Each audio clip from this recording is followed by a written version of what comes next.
বন্ধুরা, আপনারা দেখছেন কুকিং হাউস অফ অনিমা। আজকে আমি নিরামিষ ছোট আলুর দম রান্না করব। তার জন্য দেখো একটা প্রেশার কুকার নিয়ে নিয়েছি। আলুগুলোকে আমি খোসা ছাড়াইনি, এমনি দুভাগ করে কেটে নিয়েছি। আর যেগুলো ছোট সেগুলোকে আমি আর কাটিনি। এবার আলুগুলো আমি প্রেশার কুকারে দিয়ে দিলাম। আমি অল্প একটু নুন দিয়ে দিলাম, দিয়ে অল্প জল দিয়ে দিচ্ছি। বেশি জল দেবো না, হাফ কাপের মতন আমি জল দিয়ে দিলাম।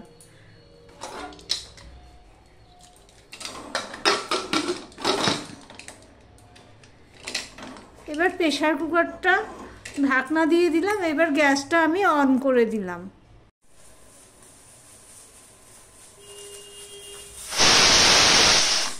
দেখো বন্ধুরা, আমি একটা সিটি দিয়ে গ্যাসটা অফ করে দিলাম। দেখো বন্ধুরা, একটা থালায় আমি এগুলো ঢেলে নিয়েছি। একটা সিটি দিয়ে আমি ওয়েট করছিলাম, যতক্ষণ না বাষ্পটা রিলিজ হয় ততক্ষণ পর্যন্ত আমি ওয়েট করছিলাম। তারপরে আমি ধরো 5-7 মিনিট আমি ওয়েট করে তারপরে প্রেশার কুকার থেকে আমি থালায় ঢেলে নিয়েছি। এবারে আমি আলুগুলো এইভাবে খোসাগুলো ছাড়িয়ে নেব। একটু আধটু থাকলেও থাকতে পারে, অত ধৈর্যও নেই।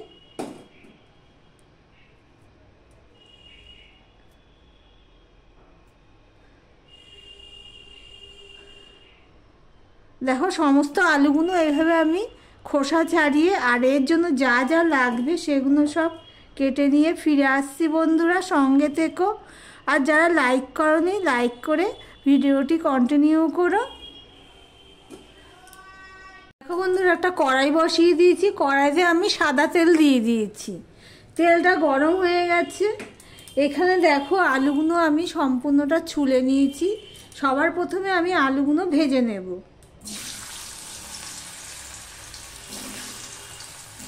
এখানে যেহেতু নুন দিয়েছি সেই জন্য আমি আর সিদ্ধ করার সময় নুন দিয়েছি, সেই জন্য আমি আর নুন দেব না।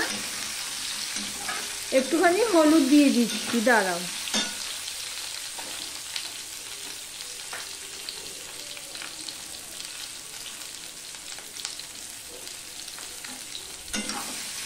দিয়ে আলুটা আমি ভেজে নিচ্ছি।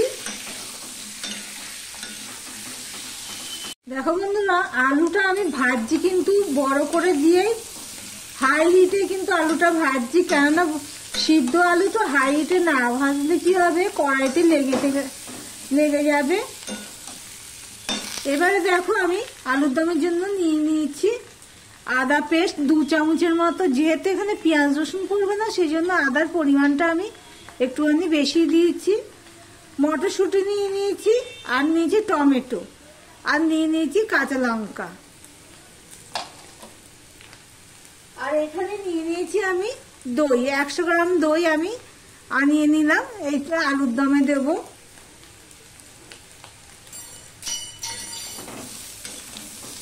আলুটা দেখো একটু লালচে টাইপ হচ্ছে, পুরো না। এবার আমি গ্যাসের ফ্লেমটা লো করে দিয়ে আলুটা তুলে নেব। দেখো বন্ধুরা, আলু ভাজাটা হয়ে গেলে আমি তুলে নিয়েছি। এবার আমি এখানে সর্ষের তেল দিয়ে দিলাম। অল্প একটু সাদা তেল ভাজার মধ্যে ছিল, আমি একটুখানি সর্ষের তেল দিয়ে দিলাম। একটা শুকনো লঙ্কা নিয়ে নিয়েছি, শুকনো লঙ্কাটা ভেঙে দিয়ে দিলাম। আর এখানে দেখো, আমি গোটা গরম মশলা নিয়ে নিয়েছি 3 টুকরো ছোট ছোট, দারচিনি নিয়েছি, এলাচ নিয়েছি 3টে, আর 3-4টে লং নিয়েছি। এখানে আমি নিয়ে নিয়েছি একটা তেজপাতা।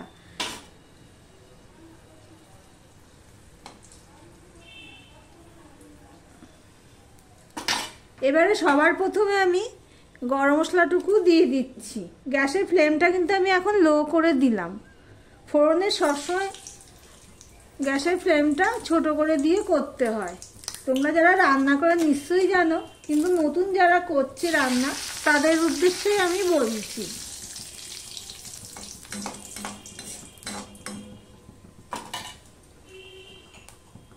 দেখো বন্ধুরা, ফোড়নটা হয়ে গেলে আমি এখানে নুন দিয়ে দিচ্ছি।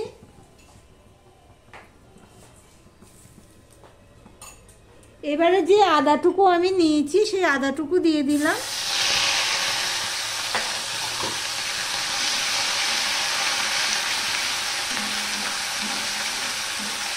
নিরামিষ রান্নাতে গরম মশলা আদা ফোড়নে দিলে স্বাদটা বেড়ে যায় খুব।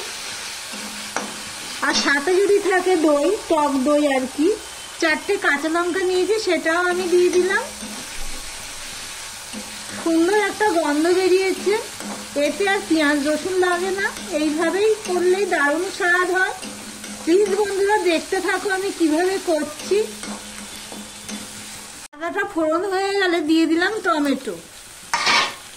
টমেটোটা নরম হওয়ার জন্য অপেক্ষা করব। টমেটোটা নরম হয়ে গেছে, এবার আমি এখানে চিনি দিয়ে দিচ্ছি 2 চামচের মতো।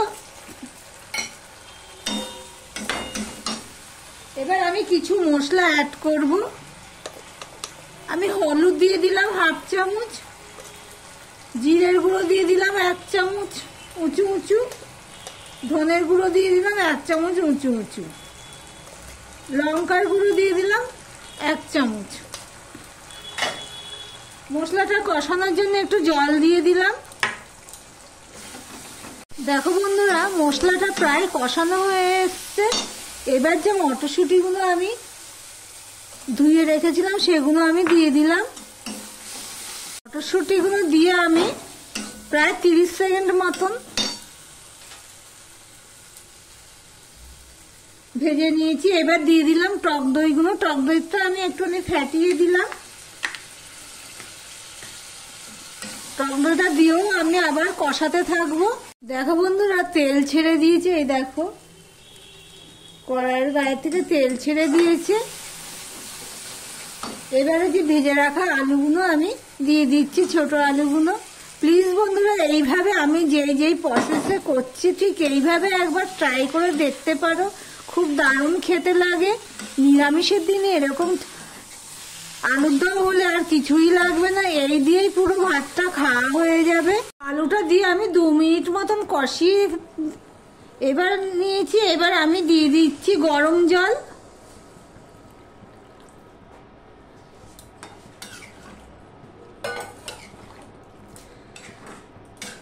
আমি এটা বেশি রসা রসা টাইপের হবে, সেজন্য আমি আর জল দিলাম না।